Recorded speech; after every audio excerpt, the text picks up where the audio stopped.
Assalamualaikum warahmatullahi wabarakatuh. Ketemu lagi dengan channel Faya History. Semoga teman-teman semua dalam kondisi sehat walafiat, tak kurang suatu apa.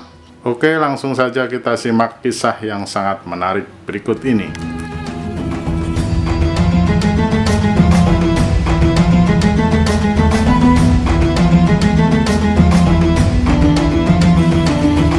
Kisah hidupnya mempesona secantik parasnya, tetapi juga penuh dengan ketidakpastian dan perbedaan interpretasi.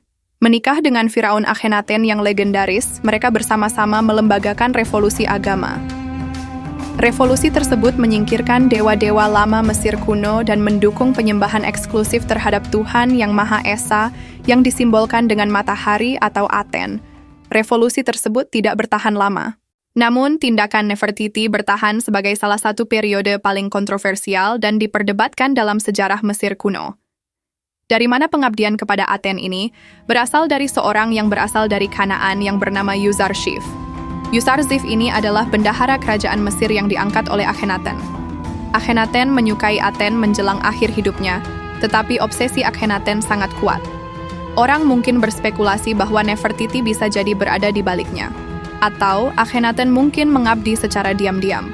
Maka ketika menjadi Firaun, ia pun memperkenalkan Tuhan Yang Maha Esa kepada rakyatnya. Asal-usul Nefertiti.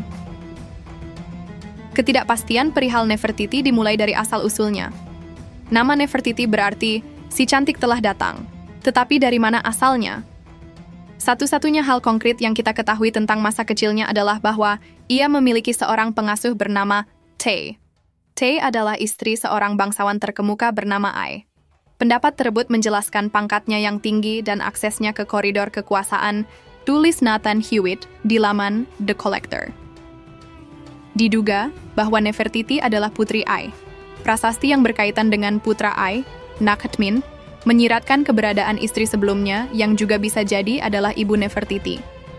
Istri pertama ini mungkin meninggal saat melahirkan, yang menjelaskan ketidakhadirannya dalam catatan sejarah. Mungkin karena alasan tersebut, Te mengambil peran untuk membesarkan Nefertiti. Dengan Ai sebagai ayahnya akan menjelaskan bagaimana Nefertiti memperoleh pernikahan yang bergengsi seperti itu. Sementara dengan Nefertiti sebagai putrinya akan menjelaskan keunggulan Ai yang berkelanjutan di istana kerajaan.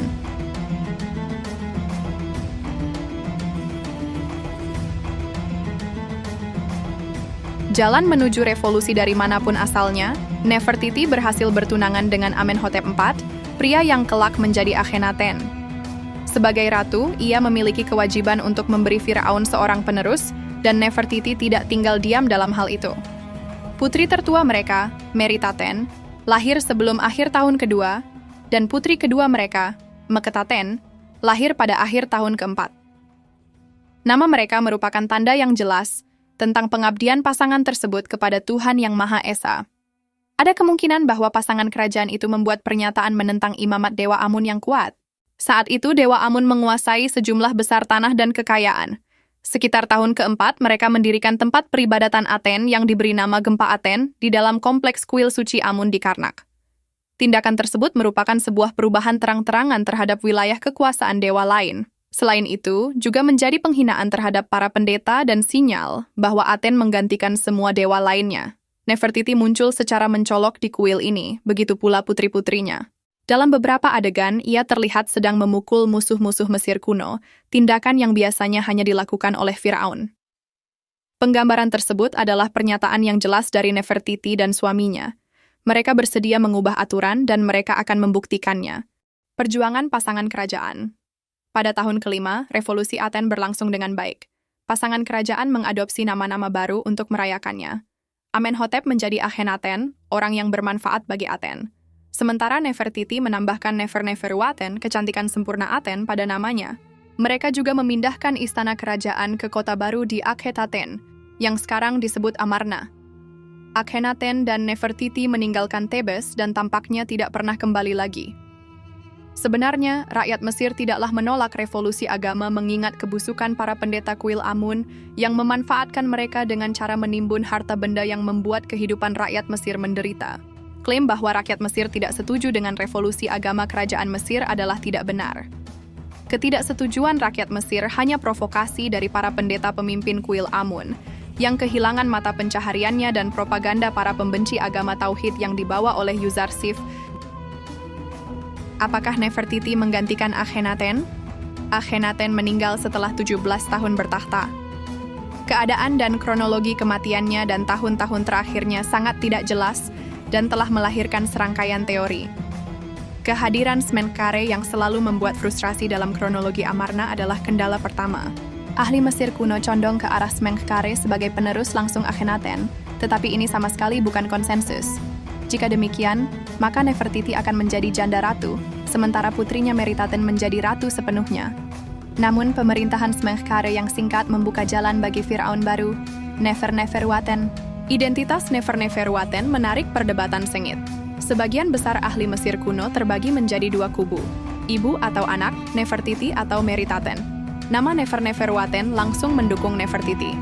Keunggulan Nefertiti di istana dan koneksi dapat dengan mudah membuka jalannya menuju kekuasaan. Wanita biasanya tidak memerintah sebagai Firaun, namun Nefertiti sama sekali tidak tradisional. Dengan kematian Smenkhare dan Tutankhamun yang masih kanak-kanak, Nefertiti mungkin saja mengambil alih kekuasaan sementara itu. Nefertiti dilupakan. Nefertiti dan seluruh periode Amarna dihapus dari sejarah oleh Firaun-Firaun berikutnya. Mereka ingin menghapus sejarah tersebut karena tidak suka dengan Tuhan mereka dari catatan sejarah Mesir kuno. Sehingga banyak sekali hal yang membingungkan tentang sejarah Nefertiti. Setiap nama, setiap prasasti, setiap lukisan yang merujuk pada Nefertiti dihancurkan atau dibongkar. Nefertiti pun terlupakan selama ribuan tahun.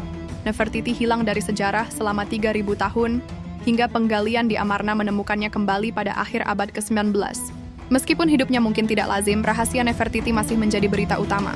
Cendekiawan Nicholas Reeves telah menarik banyak perhatian dalam beberapa tahun terakhir dengan klaim bahwa makam Nefertiti terletak di ruang rahasia di balik tembok tempat peristirahatan Raja Tutankhamun. Cendekiawan lain seperti Dr. Zahi Hawass melanjutkan pencarian untuk makam Ratu Mesir yang paling dikenal. Nefertiti memiliki kekuatan yang tak kenal lelah untuk memukau dan menginspirasi. 500 juta orang pergi mengunjungi patungnya di museum setiap tahun. Bahkan orang banyak datang dan melihat-lihat artefak Amarna yang tersebar di museum-museum di seluruh dunia. Namun di balik seni yang terkenal itu, terdapat seorang wanita dan ibu yang luar biasa. Nefertiti adalah seorang revolusioner dan visioner. Misterinya terus memikat orang-orang. Seperti arti dari namanya, yang cantik telah datang, Nefertiti datang kembali dan dia tidak akan pergi dalam waktu dekat. Demikian sejarah tentang Nefertiti yang cukup misterius. Sampai ketemu lagi di video kami yang lain. Terima kasih sudah menonton video ini. Wassalamualaikum warahmatullahi wabarakatuh.